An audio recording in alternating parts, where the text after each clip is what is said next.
வருகின்ற தொழிற்சாலைகள் மத்தியில் விவசாயத்தை மேம்படுத்துவதற்கு, ஒரு கூட்டு விவசாயத்தை ஒன்றுபடுத்துவதற்கு, கன்சாலிடேஷன் ஆஃப் லேண்ட் ஹோல்டிங், அதாவது சிதறுபட்ட நிலங்களை ஒருங்கிணைத்த ஒரு பெரிய விவசாயத்தை ஊக்கப்படுத்துவதற்கு நம்ம இந்த வழிகளை நம்ம பயன்படுத்த முடியும்.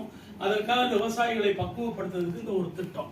இந்த திட்டத்தின் மூலமாக இன்றைக்கு இருக்கின்ற வடநாட்டு பெயர்களை வைத்துக்கொண்டு, அப்படின்னா ஆங்கில பெயர்களை வைத்துக்கொண்டு, வேறு மொழிகளிலே பெயர்களை வைத்துக்கொண்டு அங்கங்கு ஏஜென்ட்டுகளை நியமித்து அவர்களின் மூலமாக விவசாயிகளை தங்களுடைய வியாபாரத்திற்கான ஆட்களாக பயன்படுத்துகிற திட்டத்திலிருந்து விவசாயிகளை இந்த திட்டத்தை சேர்ந்து நடத்துவதற்கான ஒரு விஷயமாக எடுத்துட்டு போகணும்னு நினைக்கிறோம்.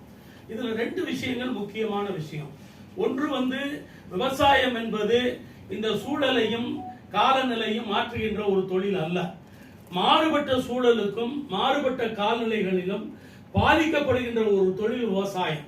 இந்த விவசாயத்தின் மூலமாக ஏற்படுத்துகின்ற பசுமை, அதன் மூலமாக ஏற்படுகின்ற வெப்ப தணிப்பு, இதன் மூலமாக ஏற்படுகின்ற இந்த கார்பன் சேர்ப்பு, இவைகள் எல்லாம் என்ன என்பது உங்க கண்ணுக்கு தெரியாது, எந்த விவசாயிக்கும் தெரிய போறதில்லை.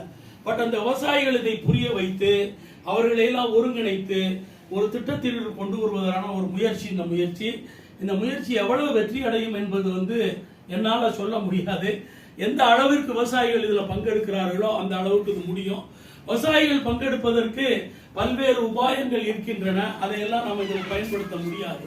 We have to educate, organize and making awareness to the farmers.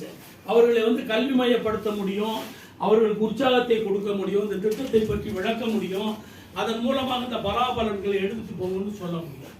ஆகவே நம்ம விவசாயிகளுக்கான ஒரு அமைப்பின் மூலமாக இந்த கார்பன் செக்வஸ்ட்ரேஷன், அதாவது கார்பன் தகவமைப்பு என்கின்ற